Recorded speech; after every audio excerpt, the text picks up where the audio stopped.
All right, hello everyone. I'm going to go over a GitHub tutorial, and this will get you up to speed on GitHub, and you'll be able to submit your lab via GitHub uh, following this tutorial, hopefully. So, sort of as a background onto why GitHub, it's a place to store your files and save your progress. And while you could put your files in a flash drive and hand your friends the flash drive, or text them your files. Um, it's not necessarily that convenient, and it's good to understand the industry standard for giving people access to your files and updating those files.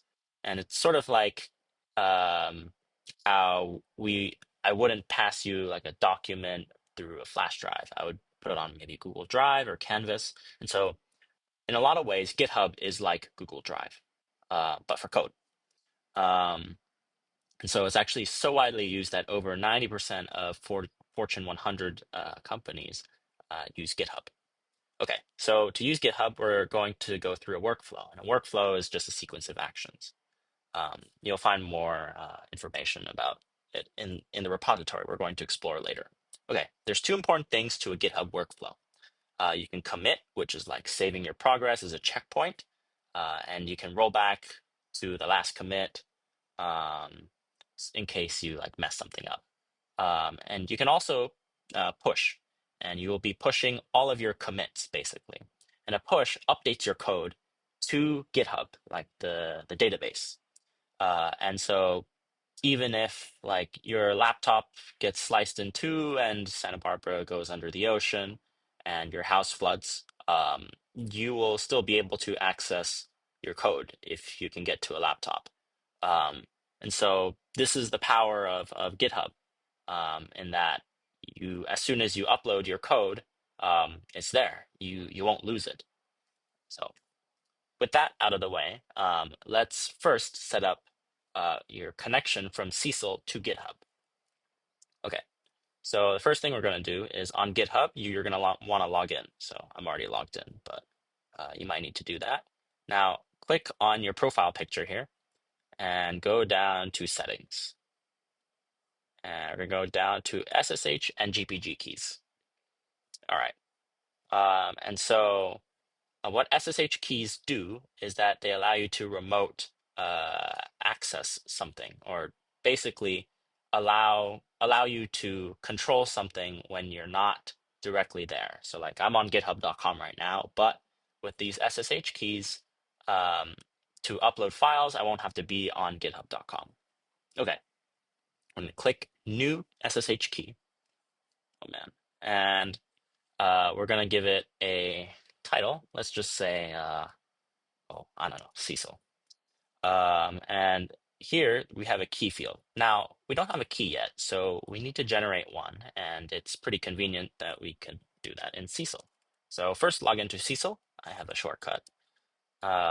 And the first thing that we're going to do is, I'm just going to type this just in case we're not at our home directory already.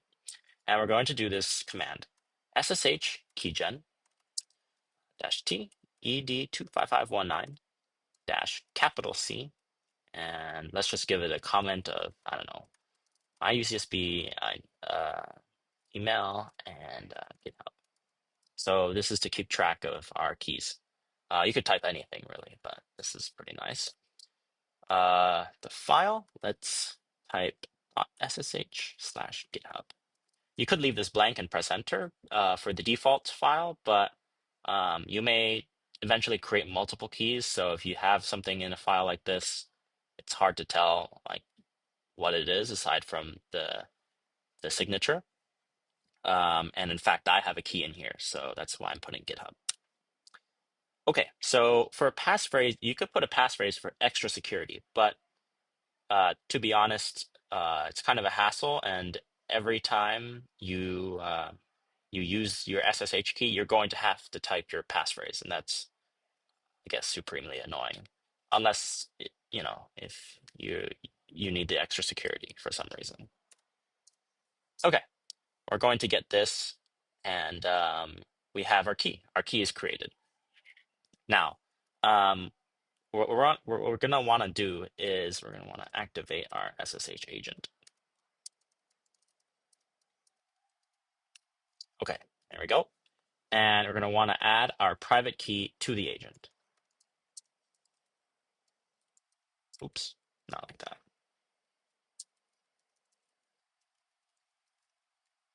Okay, now you can see we've added our key, and we need to copy the public key.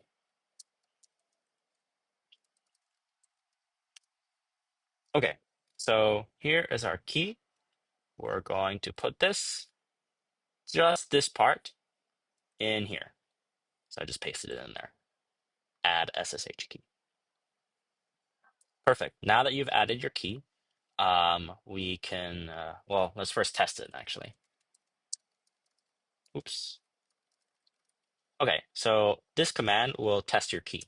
And if it's implemented correctly, you'll get some message like this. If you don't, it means something went wrong with the key verification. Okay, now we're going to try a GitHub workflow for real. So what you're going to do is you're going to navigate to this specific repository, UCSB, yeah, this one. It's UCSB CS16 Fall 24 GitHub tutorial. Okay, now that you're here, what you're gonna do is, well, first, I guess you're gonna notice this nice markdown file I made. It has all of the instructions, but that's fine because we're going to copy this, so it'll still be there. We're going to create a new repository by using this as a template. We're going to click that. Okay. Set the owner to CS16, and set the name to GitHub tutorial, and maybe your name. All right. I'll make this public, I guess. I'm going to create the repository, and it's important that you change these two settings. Create the repository, and it might take a couple seconds, but um, okay. Now that we have it, we are going to clone the repository. So we want all these files in Cecil. How do we do that? We click code, we take this, click on SSH if it's not already there, click copy, and we're going to type the magic commands git clone and paste. There you go. Press enter, and you're cloning this already. Done. All right. Now we have our code. Let's enter the file. So it's going to be UCSB, CS16, honestly. Uh, oh, wait. Actually, it's called GitHub tutorial. Okay. So now we're in here. We can take a look at our files. This is what we have. It matches here. Okay. So what we're going to do is, actually, why don't I just pull up the instructions here? You can follow these if you want instead. We're going to, poll, because even though we just cloned it, so that it must be up to date. It's a good idea to pull before you start any sort of work, so that something that you change may not be invalidated by a change before that you forgot to pull. So this is just sort of a safety net. We can try git status. This tells us what's changed, what we've changed, and what we may or may not have committed. We just pulled, so there's no difference. Um, And so let's do our first task, which is to create a log file. All right. I'm going to just put this in. I mean, you can put anything you want, really. And we're going to save it. And now we have a file. If we type git status, actually, we should see this log file right here. And it says untracked files. Use git add to include what will be committed. Okay, so let's do that. In fact, it's right here. Git add logs.txt. Perfect. Okay. We have logs, but we need to fix the bug in calculator. So let's take a look. We can do make and run the calculator. So let's see our error. Let's try division, and let's do 0 divided by 0. And we get negative, not a number. Now, at least this doesn't like break the calculator, I guess, but let's say we want something a little bit more elegant. and we want to actually give it an output. Let's change the code. So it's just very simple. Vim calculator, some simple C++ stuff. Should be pretty trivial. Let's go to our case. Here's our edge case. And so there isn't a correct or incorrect way of doing this, but I don't know. Let's just say if, um, let's see, num2 for dividing by 0 is 0, then let's just say, um, let's go like this, error division by 0. All right, and new line. Let's exit with non-zero. Okay, we have our code here. And this should take care of our division by 0 problem because we have a case right here. Okay, let's save this. We're going to remove calculator, the executable, and we're going to type make from our make file. And let's try it again. So let's try this one more time. Oh, actually, I could have done this. So you could just copy this, honestly. It's faster. Let's try division, 0 divided by 0. And now we get this error message. Perfect. We have our change. Now we just got to save it. Git calculator.c++. Now that I've added that, if I type in git status, you'll see both these files have been modified and they're ready to be committed. They've been staged. I guess there is a executable, but we don't want to upload that really. Okay. Now you'll notice there's one more file, actually.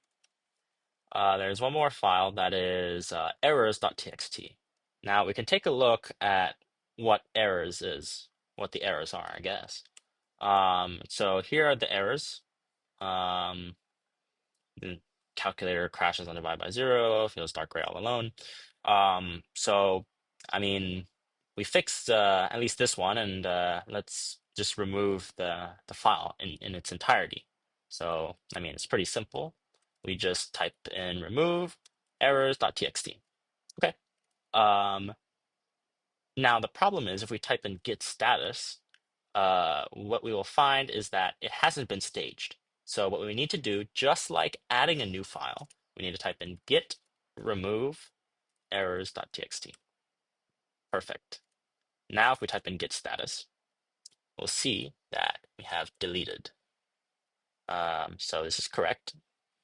Now let's actually commit all of these changes. Git commit. I guess it's 4 p.m. Fixed divide by 0 errors. Okay. Now you'll see something like this, and let's push this change. I mean, we're only really doing one thing here, so we don't have multiple commits to go back through. And it's pretty simple. You just type git push. That's it. Now you've pushed to the main, and let's take a look. We'll refresh this page. Perfect. Okay. You can see there's no more errors.txt. Calculator has been updated. We'll check that out in a moment. We've made a new file, logs.txt, and you can see these changes were made now, or just now, really. So let's take a look at calculator.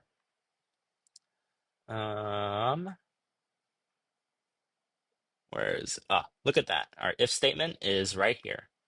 Perfect. And keep in mind, we didn't do any of this on github.com, except for creating the repository. But aside from that, everything was done in Cecil. So you never need to go to github.com. Okay. Now that concludes this very, very short workflow. And so now if anyone else wants to download your code, they can do git clone, I guess, if you add them. And they will be able to actually download your code with the change where you fix the divide by 0 error. Okay, the last thing, we can just review what we did. So we pulled the latest changes to ensure we had the most up-to-date code. We added the log file, we fixed a bug, and we removed the errors file. And then after that, we committed all of these changes and pushed all of them. Okay, so that's really all there is to Git. In your lab, it'll probably be mostly just cloning if you need. Yeah, cloning and then pushing. I mean, and committing, of course. But you won't have to. You probably won't have to copy any repositories, but I won't say anything about that. And that's really it. On Gradescope, there will be a button for everything, so um, it should be pretty self-explanatory. And yeah, if you want to learn more about Git, you can always just type in this command. Or go online. There's plenty of tutorials for Git that are more in depth than this one, but I just wanted to get you guys to be able to modify a file, delete a file, add a new file. So yeah, hopefully this was helpful. And yeah, good luck on the lab.